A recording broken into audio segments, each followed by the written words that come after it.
Inanunsyo ni Pangulong Trump ang 10 araw na tigil sa pag-atake sa infrastruktura ng enerhiya ng Iran at sinabing maganda ang takbo ng negosasyon sa Iran. Kasabay nito, dumating ang 2,500 US Marines mula sa rehiyon at maaring madagdagan pa ng 10,000 may mga plano na rin para sa posibleng huling dagok ayon sa kanila. Kaya ba ito ay kapayapaan o paghahanda para sa susunod na labanan? Nagsisimula na ang Jerusalem Minute.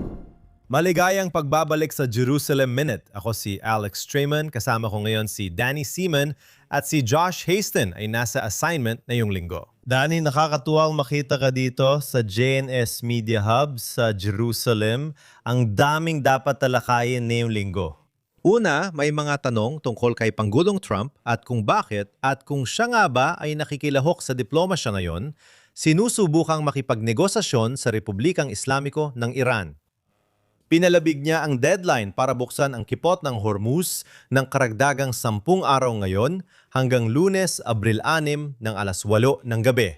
Oras sa silangan, isinulat ni Trump sa Truth Social na, ayon sa hiling ng Iran, gamitin ang pahayag na ito bilang patunay na ipinagpapaliban ko ng 10 araw ang pagsira sa mga planta ng enerhiya. Ngayon, sa tingin ko, ang tanong ay, alam mo, kasali ka sa isang malaking operasyong militar laban sa Islamic Republic dahil nagkaroon kayo ng negosasyon mahigit 1 taon na ang nakalipas na nabigo at nauwi sa 12 araw na digmaan. Bumalik kayo sa negosasyon pero nauwi rin sa wala. Tapos ngayon, umaatake na kayo. Kaya bakit ngayong may digmaan, iniisip nyo na nakikipag-negosasyon kami? Kanino naman kami nakikipag-usap? Una sa lahat, dahil kaya niya. Ang presidente ng Estados Unidos, hindi tulad ng maraming tao sa media, ay naunawaan na nilampaso ng Estados Unidos ang Iran at kasamang Israel. Kaya niyang gawin ang gusto niya ngayon at may particular siyang estratehikong layunin sa labanang ito. Isa dito ang kipot ng Hormuz. Kung makahanap siya ng paraan para makipagkasundo sa kanila na alam namang wala naman silang mapupuntahan, wasak na ang kanilang militar, isa-isang tinanggal. Winasak ng Estados Unidos ang hukbong dagat at winasak ng Israel ang hukbong himpapawid. Ang kanilang armadong puwersa ay matindi ang pressure at wala silang magawa, pati pamunuan ay tinanggal na. Kaya sino ang namumuno doon gaya ng sabi mo? Kaya alam niya na maaring bigla silang maliwanagan at maintindihan na mas makabubuti para sa kanila na humanap ng kasunduan para matapos ito sa paraang magiging masaya ang lahat ng panig. Ano ang mangyayari pagkatapos noon? Mahina na sila kaya hindi siya nag-aalala na magtatagal pa ang rehimeng yon. Darating ang panahon na sobrang hirap ng sitwasyon at babagsak ito mula sa loob. Hawak niya lahat ng baraha ngayon kaya ginagawa niya ito sa parang tingin niya makakumbinsi ang mga tao sa Estados Unidos. Gusto niyo matapos ito sa positibong paraan. At kung hindi man, hindi dahil sa kanya. Dahil yon sa kanila. Sa tingin ko, may ilang nangyayari. Una, gusto mo malaman kung sino namumuno sa Iran, di ba? Tinanggal mo na ang kataas-taasang pinuno. Tinanggal mo na ang karamihan sa kanyang mga tagapayo, kinatawan at pinuno ng militar. Sa tingin ko, gusto ni Trump malaman kung sino ang namumuno ngayon. Kaya ang pagtatangkang makipagnegosasyon ay parang inilalantad kung sino talaga ang may hawak ng natitirang kapangyarihan sa loob ng Iran. Kaya sa tingin ko, mahalaga yon. Isa pang mahalagang bahagi dito ay nakita natin, gaya ng nabanggit ko kanina, na tila nauuna ang negosasyon bago ang isang matinding pang-atake ng militar. At ngayon, gaya ng tama mong nabanggit, ang malaking issue ngayon ay ang kipot ng Hormuz. Itong linggo, tinawag mismo ni Pangulong Trump na kipot ni Trump ito, hindi kipot ng Hormuz. At sinabi niya, sasabihin nila na sinabi niya na walang biro dito. Tama? Na sinabi ni Trump na walang biro. Tinatawag niya itong kipot ni Trump.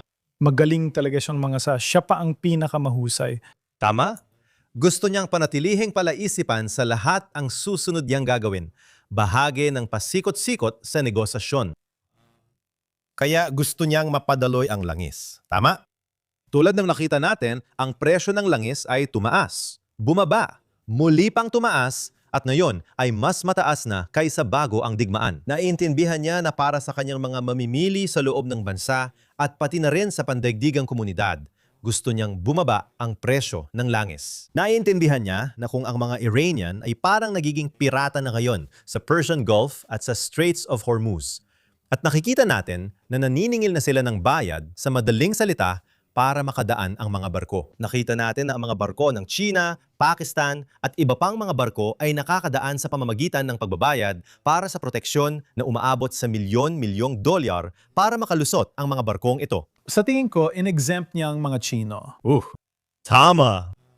At sa ngayon, malamang na gusto ni Pangulong Trump na makuha ng Estados Unidos ang buong kontrol sa Persian Gulf at buong kontrol sa Straits of Hormuz, na sinabi ng Pangulo na baka palitan niya ng pangalan bilang Straits of Trump. At bahagi rin ito ang pagkuha sa Karg Island, na isang maliit na isla sa Persian Gulf na pangunahing sentro ng produksyon ng langis ng Iran. Nakita natin kung paano kinuha ng Pangulo ng Venezuela ang kontrol sa langis para mapunta ito sa Amerika at mga kaalyado sa halip na sa China.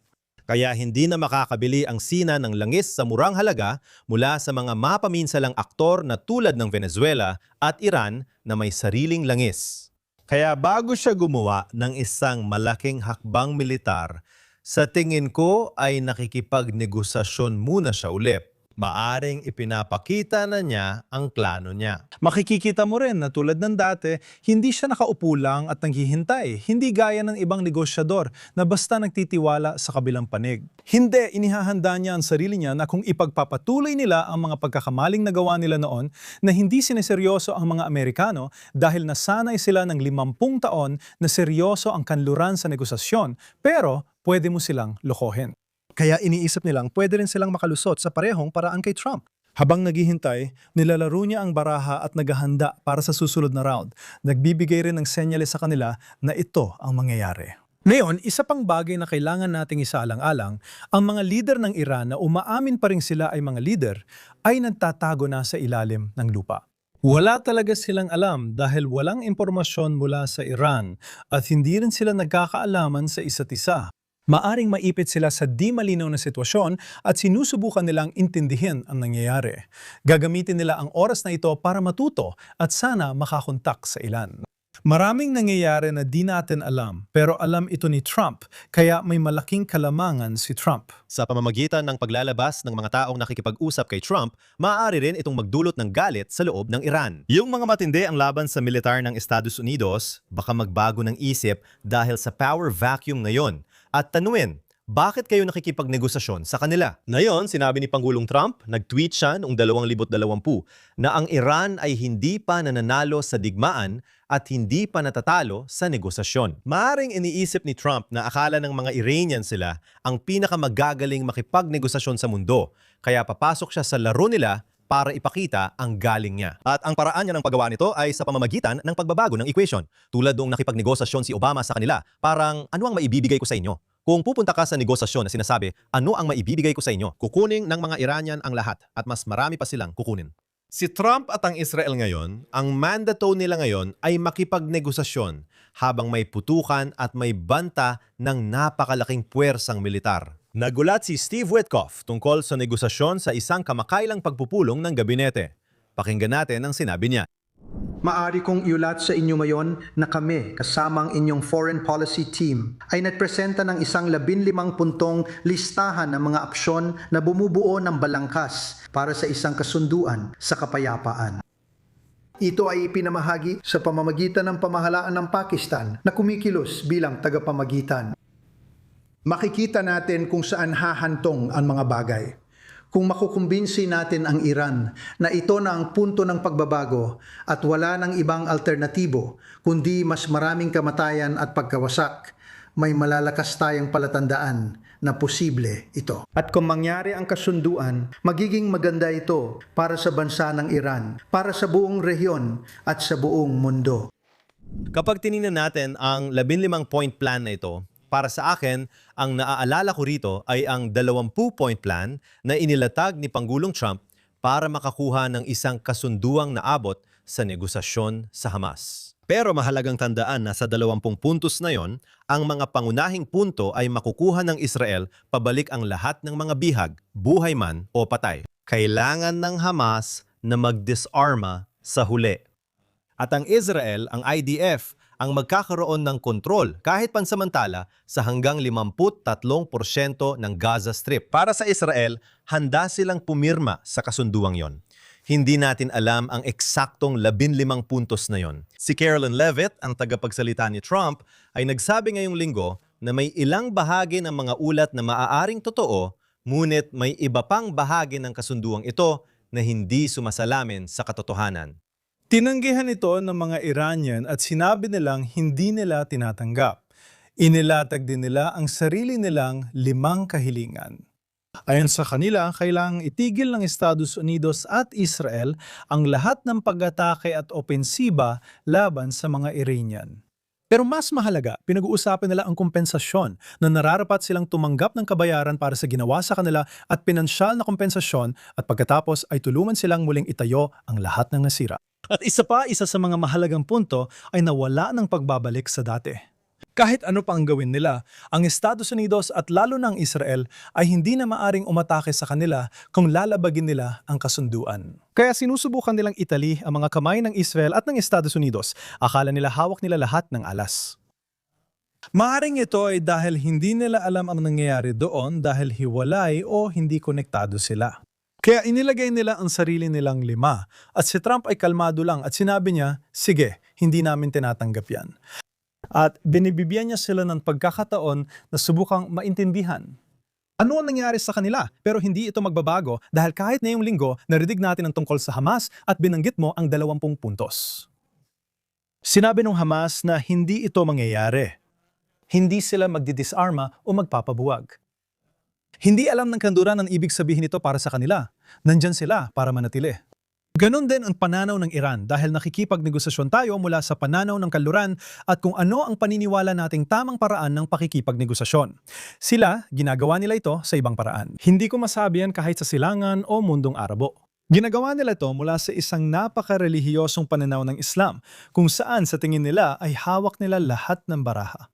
Ang matinding pagsubok na nararanasan nila ngayon ay ayon sa ipinangako ng dakilang imam at senyales ito na nalalapit niyang pagbabalik. Kaya tinitingnan nila ito sa isang napaka-positibong paraan kahit ano pang nangyari sa kanila at naniniwala silang magtatagumpay sila. Kaya nagkaroon sila ng lakas loob maghain ng ganitong kahilingan sa Estados Unidos. Sinusubukan din nilang mag-alok ng isang bagay sa Estados Unidos habang nakikipagnegosasyon.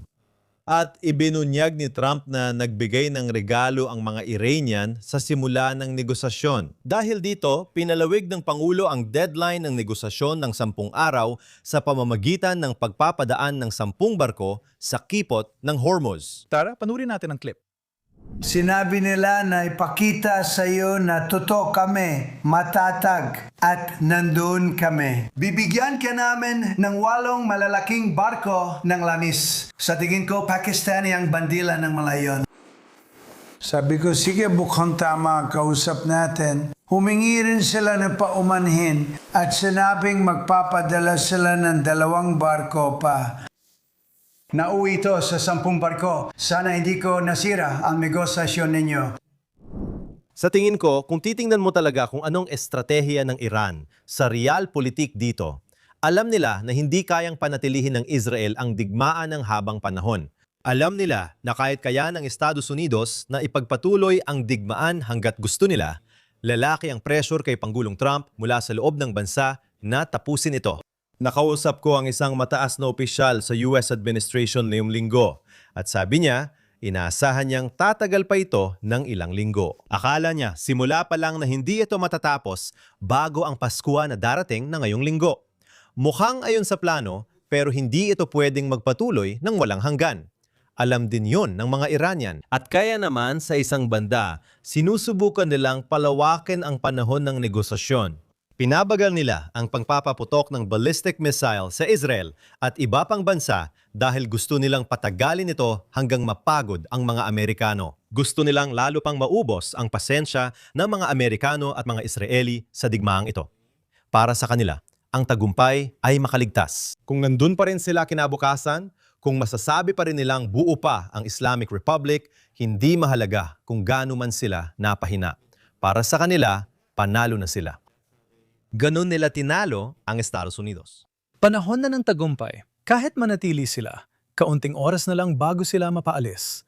Lubos na silang humina. Ang publiko doon, sila ay haharap sa matinding kagipitang pang-ekonomiya pagkatapos ng digmaang ito.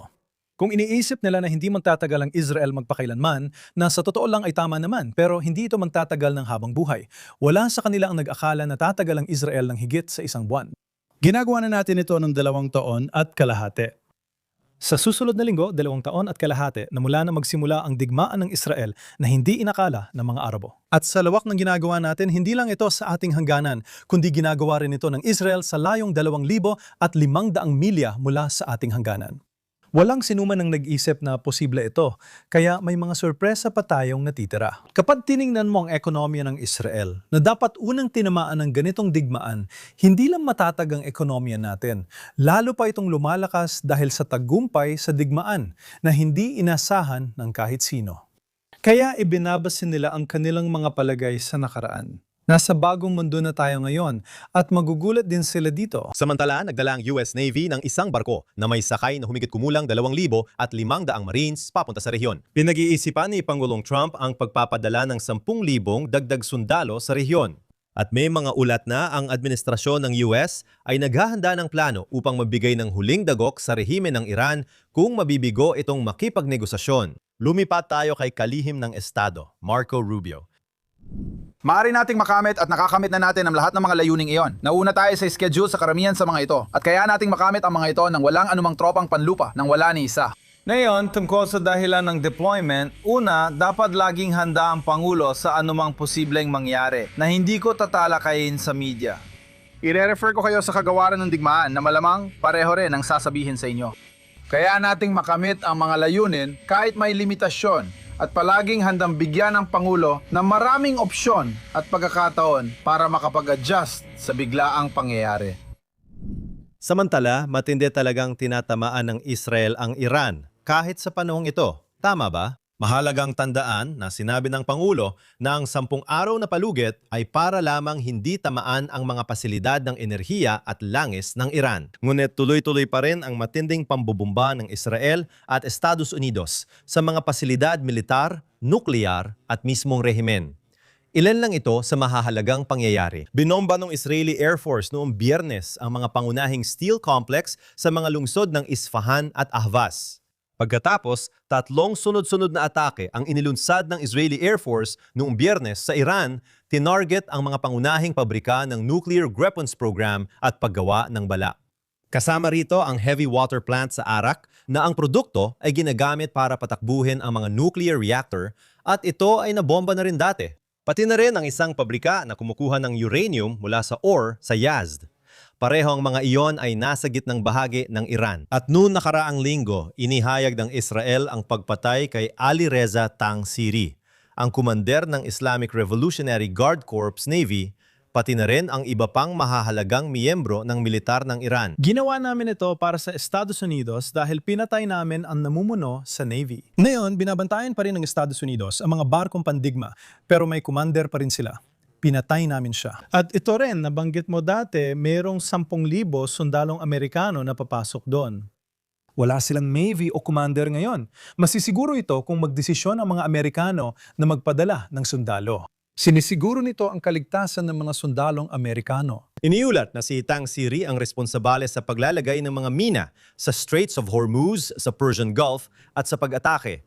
Nakita natin na ilang barko, mga oil tanker, ang inatake noon ng mga suicide speedboats. Ngunit may mga ulat din na ang Israel ay inatake ang mga pabrika kung saan ginagawa ang mga minang inilalagay sa Straits of Hormuz. Kaya makita mo, una, nagkamit muna ng panghingibabaw sa himpapawid ang Israel at pagkatapos ay lumipad sila at nagsimulang bombahin ang kahit saan nila gustuhin. At ngayon, nililihan naman nila ang kanilang kalamangan sa baybayin ng Persian Gulf. At maaring ito ang maging hudyat ng isang pag-atake sa Straits of Hormuz sa Persian Gulf. Samantala, ang Iran ay nagpapadala ng malalaking pag-atake ng ballistic missiles sa buong reyon. Pero sa Israel din, nakita natin ang paggamit ng cluster bombs o Ang tinutukoy mo ay ang rehiyon na pinapadalhan nila hindi lang sa Israel, kundi sa buong lugar. Mas marami pang bansa ang mas matindi at mas madalas tamaan ng missiles kaysa Israel. Partikular na, ang United Arab Emirates ay mas matindi pa ang tinamaan kaysa sa Israel, na sa tingin ko ay nabibigay sa lahat ng ideya kung gaano kalaki ang banta na dala ng Iran sa buong gitnang silangan, tama ba? Pwedeng ituon ng Iran lahat ng kanilang atake sa Israel. Pagkatapos, may mga tao sa Amerika, Europa at iba pang lugar na magsasabing, kita nyo, nakikipaglaban lang kayo para sa Estado ng Israel. Pero dito makikita mo kung paano nila inatake ang hindi bababa sa 12 bansa sa gitnang silangan, kabilang ang Arab Emirates, Qatar at Saudi Arabia, at pati na rin ang malalayang lugar gaya ng Cyprus. Tama ba? At pagkatapos, nakita natin silang nagpaputok ng intercontinental ballistic missiles sa Diego Garcia Island sa gitna ng Indian Ocean. Mga missile na itinanggi nilang meron sila at sinabing wala silang interes sa mga estadong meron ito. Oo, tama nga. Ngayon, kitang-kita na napakatumpak ang intelihensya ng Israel tungkol sa lahat ng planong inihanda ng Iran. Matindi ring tinamaan ng Israel. Daan-daang ballistic missile ang pinaputok at patuloy na nagtatago ang mga Israeli sa mga silungan. Maraya kung wala ang maagang babala ng Israel, ang kanilang sopistikadong early warning system, at kung wala ang mga bomb shelter sa buong bansa. Kung wala rin ang mga sopistikadong interception system. Arrow, David Sling, at Iron Dome na lahat ay nagtutulungan na sinusuportahan pa ng THAAD system ng Estados Unidos at mga Patriot missile. At syempre, ang kamay ng Diyos. Sa tingin ko, mas marami pa sanang nasaktan pero marami ring ulat ng tama sa iba't ibang bahagi ng Israel. Isang tao ang namatay noong Sabado sa gitnang bahagi ng Israel matapos tumama sa metropolitan area ng Tel Aviv ang cluster type na missile na pinakawalan mula sa Iran. 6 na lugar ng tama ang naiulat sa Tel Aviv, sa Givatayim at Ramat Gan. At pagkatapos, sa labas lang ng Beit Shemesh, Moshav Eshtaol.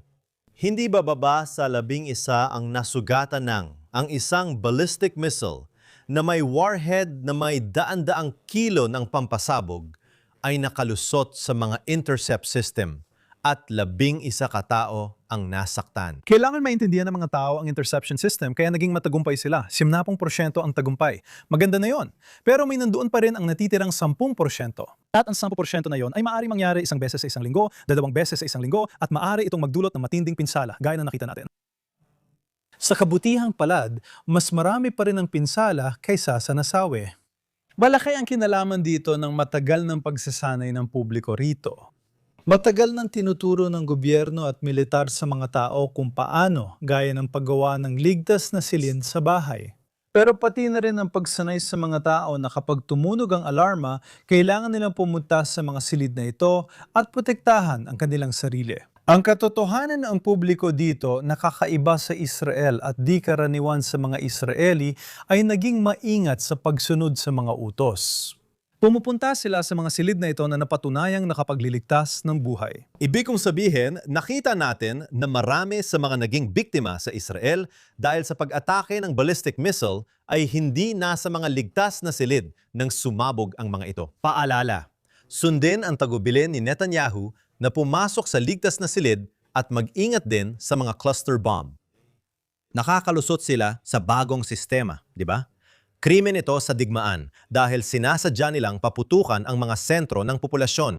Ang mga cluster bomb ay nagkakahiwa-hiwalay at basta nagkakalat habang bumababa mula sa atmosfera. Isang malaking lugar na tinitirhan ng maraming tao, minsan umaabot pa ng 8 hanggang 10 kilometro ang radius, na mga 5 hanggang 6 na milya. At isang bagay na interesante, nakita namin na may isang pampasabog mula sa cluster bomb na aktwal na bumagsak sa isang attic sa Sabyon, tama? At hindi ito sumabog. Diretso itong pumasok sa bahay at basta bumagsak sa attic nang hindi sumabog.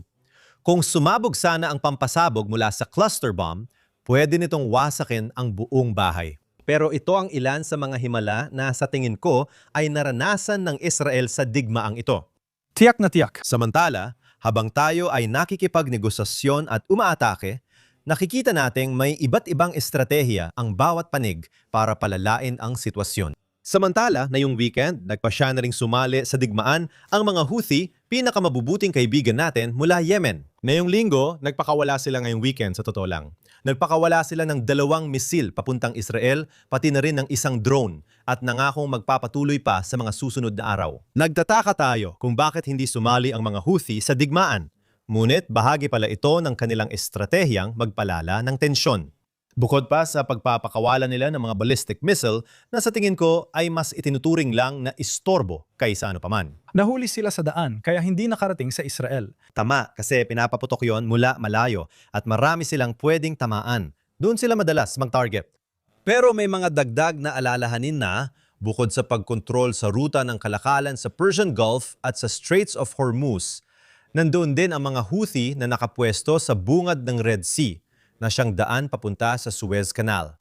Tama, doon din sa choke point na ito na tinatawag na Baba al-Mandeb Straits. Nakita natin ito noong umpisa ng digmaan, ipinagbawal ng mga Houthi. Sa madaling salita, isinara nila ang trapikong pangkalakalan sa Suez Canal na pumipilit sa mga barko na umikot pa sa pinakatimog na dulo ng Africa. Nadadagdagan ng 2 hanggang 3 linggo ang biyahe.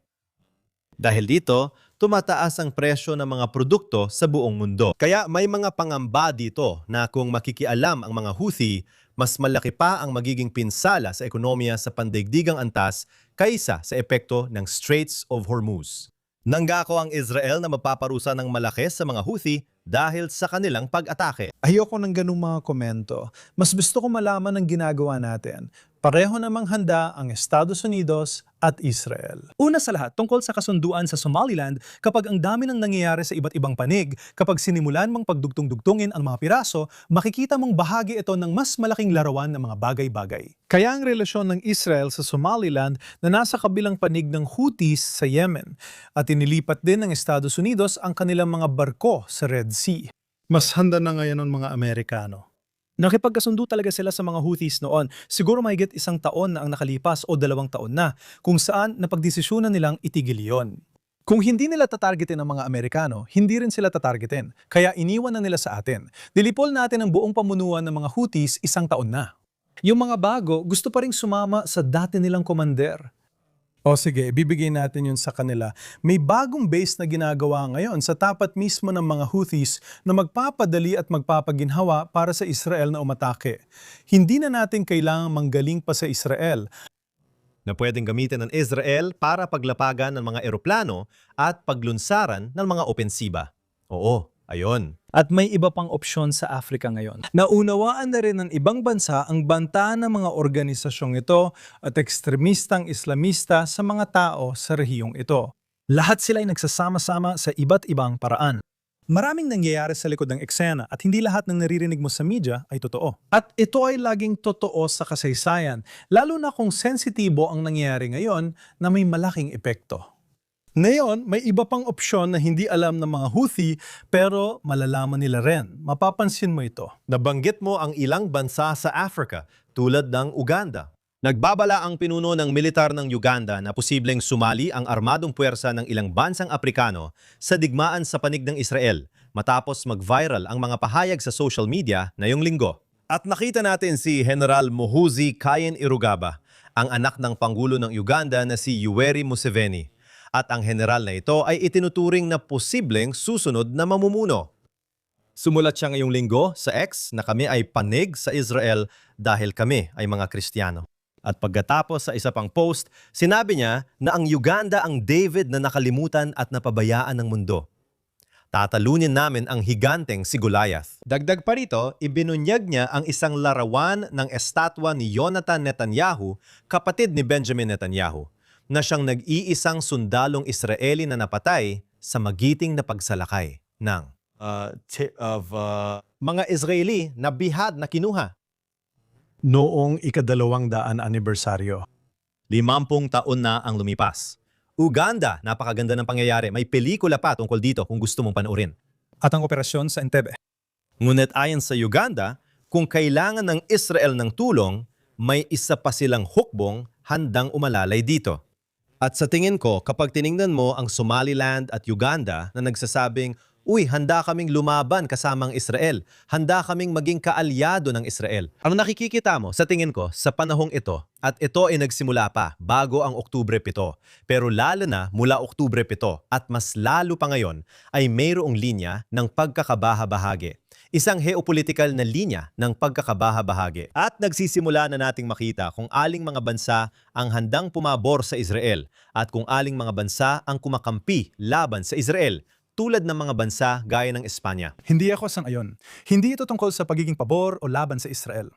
Ito ay nasa panig ng katuwiran at kung ano ang tama at katarungan at nasa panig ng kasamaan. At minsan, kahit hindi ka sumasama sa kasamaan mismo, ang katotohanang hindi ka tumatayo laban sa kanila ay malinaw na naglalagay sa iyo sa isang panig.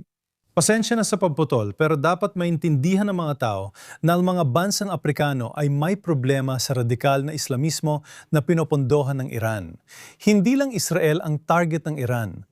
Laban ito sa kanluran, pati sa ilang bansang Aprikano at mga Kristiyano sa Africa. Halimbawa, may South Sudan na kaalyado ng Israel. Meron kang Kenya na kaalyado rin o hindi man ganap na partner pero nauunawaan nila ang mga benepisyo ng relasyon sa Israel. At lahat ng iba pang mga bansa na hindi ito maintindihan at sa hindi malamang dahilan ay gustong gawing issue tungkol sa Israel, sila ay nasa panig ng kasamaan. Tinitingnan natin ngayon ang Africa bilang mahalagang bagong larangan para sa Israel, kapwa sa mga alyansang militar at sa mga oportunidad sa ekonomiya. Marami sa mga teknolohiyang nilikha ng mga Israeli pagdating sa teknolohiya ng tubig, teknolohiya ng solar at agrikultura. Malakay ang merkado ng Africa para sa teknolohiyang ito. Nakikita na natin ang Israel at mga negosyanteng Israeli na pumapasok sa Angola at iba pang bansa. Sa tingin ko, ikaw, ang punong ministro, ay unang nakapunta sa Africa mga 7 o 8 taon nang nakakaraan. Makikita mo na mas maraming bansa sa Africa ang makikipagnegosyo sa Israel. Nakita rin natin bago magsimula ang digmaan na ito laban sa Iran, ang punong ministro ng India, si Narendra Modi, ay pumunta dito sa Israel. At itong bansa na ito, ulip, may populasyon ng mga 1.2 hanggang 1.4 na bilyong tao, isang napakalaking potensyal na merkado para sa Israel. At malamang na magiging isa sa pinakamahalagang kaalyado ng Israel sa susunod na panahon at makakapagbigay sa Israel ng napakalaking kapasidad sa paggawa. Tinitingnan din natin ang mga bansa tulad ng Alemanya na ngayon ay bumibili ng Arrow 3 missile defense ng Israel. Nakita rin natin na sinabi ng Volkswagen na gagamitin nila ang ilang pabrika para simulan ang paggawa ng ilang mga misil na Tamir. Nakasama ang ballistic missile intercepts sa Arrow system na ito. Kaya maraming bansa sa mundo ang lumalapit sa Israel at panig ng moralidad. Gayunpaman, may ilan na lumalayo gaya ng nakikita natin. Nakita rin natin ngayong linggo na nagbigay ng mainit na suporta si punong ministro Netanyahu kay Viktor Orban, ang leader ng Hungary na muling tatakbo sa eleksyon. Sa tingin ko, mga 2 hanggang 3 linggo lang. Si Orban ang namumuno sa isang Eastern European bloc na kinabibilangan ng ibang mga bansa tulad ng Poland, Czech Republic at Serbia na mas lumalapit sa Israel habang ang Western Europe ay unti-unting lumalayo. Mahalagang bigyang diin ito. Hindi lang ito tungkol sa Israel, kundi pati sa Estados Unidos na sila ang sentro ng bagong kaayusan ng mundo. Hindi lang ito nakabase sa interes. Ito ay nakabase sa pag-unawa kung ano ang tama at mali, kung ano ang makatarungan at kung alin ang mga mapanirang rehimeng terorista na matagal nang pinantitiisan at pinapalampas ng kanluran. At ngayon, kailangan na nilang tapusin ito. Iyan ang ginawa ng Estados Unidos sa digmaan laban sa Iran. Maraming matatalinong bansa ang alam ng tinanggap noon ay di nakatanggap-tanggap na yon. Sa tingin ko, masaya silang gawin yon dahil alam nila ang hirap ng mga bansang ito. Sa kasamaang palad, malaking problema ang mga bansang nababalutan ngayon ng radical na Islam na kumakalat sa kanilang bansa. Matapos bumagsak ang Soviet Union, sabi ng iba, tapos ng kasaysayan, pero tuloy pa rin ito sa ibang paraan. Kaya posibleng matanggal natin ang banta na ito. Pero sa ngayon, kung anong tumubo na sa loob ng kanlurang Europa ay mga bagay na lahat tayo ay kailangang harapin sa kasamaang palad kapag dumating ang panahon. Ang hinaharap ay hindi na tungkol sa mga ekstremistang bansang gaya ng Iran, kundi sa mga matitinding pangyayaring magaganap sa loob ng mga ito. Ang mga kaluraning demokrasya ay sinasamantala ng mga ekstremistang puwersa. Habang nakikipaglaban ng Israel malayo at malapit sa kanilang tahanan, isang malaking prente sa digmaang ito ang nabuksan nitong mga nakaraang linggo sa Lebanon. Mulay, sinabi ng Israel na dati na nilang napahina ang kakayahan ng Hezbollah ng mga 70 hanggang 75%. Lumagda ng kasunduan sa tigil putukan sa tulong ng administrasyon ni Biden bago eleksyon na nagbigay daan sa Israel na ipirmi muna ang prente. Ngayon, nakita nating sumali na sa digmaan ang Hezbollah. Nagpapaputok sila ng maraming rockets sa mga komunidad sa Hilaga at nagpadala na ang Israel ng tropa para simulan ang labanan sa Lebanon. Hindi pa ito ganap na panlupang pagsalakay, pero may limitadong operasyon na at nagkaroon na rin ng mga kaswalti ang Israel. Nakita na natin ito. 3 sundalo ngayong linggo ang namatay sa Lebanon, kabilang sina Sergeant Aviad Elhanan Volansky, Staff Sergeant Ori Greenberg at Sergeant Moshe Yitzka. Si Kakoen Katz na isang sundalong narito ng mag-isa mula Hartford, Connecticut ay lumalaban sa loob ng Lebanon. Iyan ang sakit na kailangan naming harapin. At nangyari ito sa unit ng mga paratrooper, ang unit na 800 at 70 na aking pinagsilbihan. Ang anak ko ay nagsilbi rin doon. Ang anak ko ay nasa reserba ngayon sa Syria, nagbabantay ng hangganan doon. At ang ibig kong sabihin doon ay habang nakatutok tayo sa Iran, may issue rin tayo sa Lebanon, pero kailangan din nating tsakin ang seguridad ng iba pa nating mga hangganan. Kaya may mga tropa ka sa hangganan ng Gaza laban sa Hamas. Meron ka ring mga puwersa sa Judea at Samaria. May mga puwersa nagbabantay sa hangganan ng Israel sa Syria at ngayon may paparating sa Lebanon. Pero dito sa Lebanon, hindi ko masabing nakakabigo, pero dapat maintindihan ng mga tao. Nangako ang gobyerno ng Lebanon na sila ang magdidesarma sa Hezbollah, kaya umatras kami at tumigil sa pagtugis dahil hindi raw ito makakabuti sa interes ng Lebanon. Hindi lang nila nabigong gawin ito, nabulag-bulagan pa sila habang patuloy na nagdadala ng puwersa ang Hezbollah sa Timog Lebanon laban sa Israel. Dapat sana may mga puwersa pa ng UN doon mula sa UN Resolution 1700 at 120 taon na ang nakalipas ay nangako rin sa Israel. Habang ang Hezbollah ay nagtatayo ng mga posisyon malapit sa militar ng Lebanon at puwersa ng UN, nagbulag-bulagan sila sa mga nangyayari. Ngayon, nadiskubre ng Israel na nakapwesto ng Hezbollah sa mga lugar na pinapasok nila, hindi lang mga tropa, kundi pati mga armas at bala na kailangang tanggalin. Ngayon, itinutulak natin sila pahilaga ng Ilog Litani na nagsisilbing natural na harang. At alisin natin ang bawat isa sa mga posisyon sa Timog Lebanon. Sinabihan na natin ang buong populasyon, sa tingin ko, mga 200,000 katao ang pinagsabihan na lumipat pahilaga. Sinumang nasa lugar na ito sa timog ng Ilog Litani ay ituturing na kalaban at nailipat na ang mga sibilyan, kaya wala na mga sibilyan doon ngayon. Sinimula na ito ng Israel, sinira namin ang mga tulay para hindi makabalik ang Hezbollah sa timog. At wawasakin namin ang bawat isa sa mga baryo at bayan sa Timog Lebanon para hindi na makabalik ang Hezbollah at hindi na nila bantaan ang mga sibilyan sa hilaga ng Israel mula sa mga lugar na ito. Ngayong linggo, sinabi ni kalihim ng pananalapi Betzal Smotus na dapat maging bagong hilagang hangganan ng Israel ang Ilog Litani.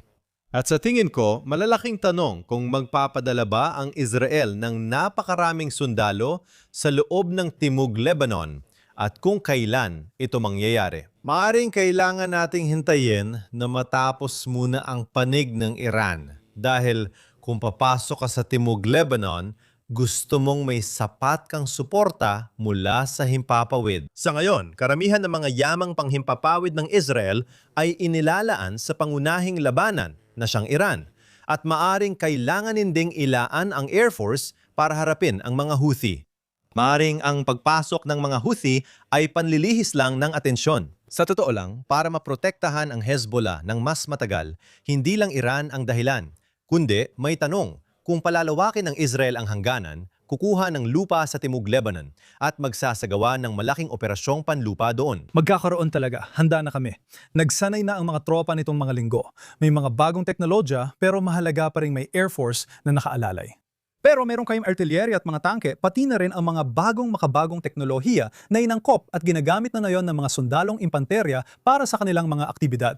Ayoko mandetalye pero malaking tulong talaga ito para mapadali ang pag-usad ng impanterya. Nabawas na ang karamihan sa banta ng Hezbollah kaya hindi na sila katulad dati na parang grupong paramilitar. Matapos ang karanasan nila sa digmaang sibil sa Syria, sinanay sila ng mga Syrian at Iranian. Wala nang elementong yon. Ano na ngayon? Mga teroristang organisasyon. Nang kumilos kami, inilipat sila sa hilaga ng Ilog Litani at nadlagay ng mga posisyon. Iyan ang plano ng Israel. Walang sibilyan sa timog ng Ilog Litani at posibleng umabot pa ito hanggang Ilog Zahrani, dagdag na 10 kilometro sa loob ng Lebanon. Dahil sa kabiguan ng gobyerno ng Lebanon bilang isang soberanong bansa, napilitan kaming gawin ang makakabuti para sa aming mga sibilyan. Unang tungkulin namin ang protektahan ang mga sibilyan ng aming bansa tulad ng ibang bansa.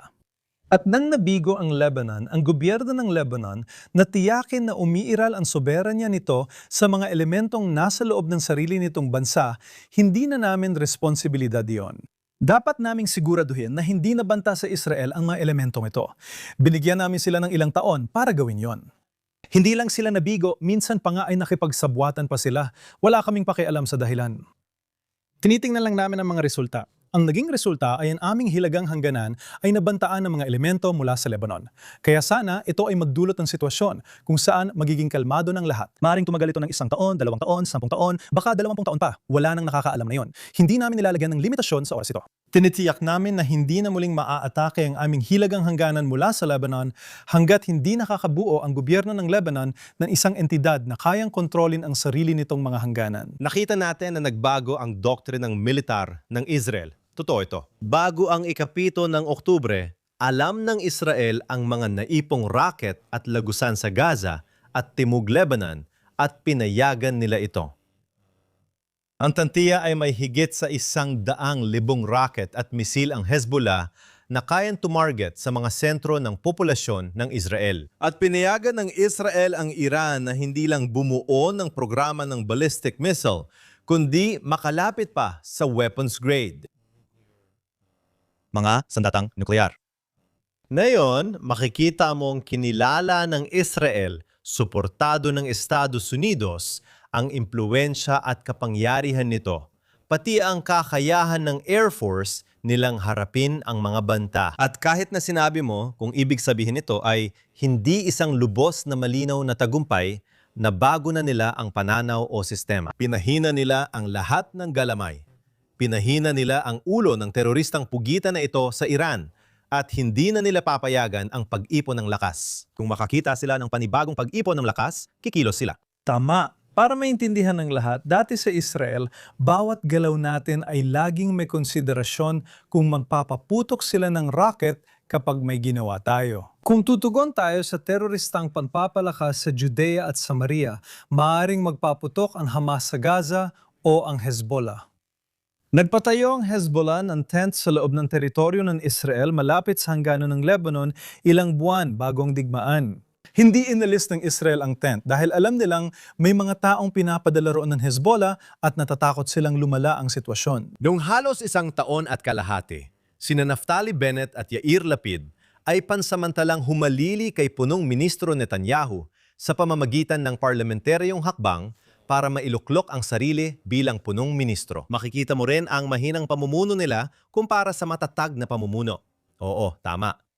Nagsimula ang digmaan noong Oktubre 7 sa Gaza. Nabanggit namin kanina na merong planong may 20 puntong pinagkasunduan para tapusin ang, masasabi ko, ang matitinding labanan.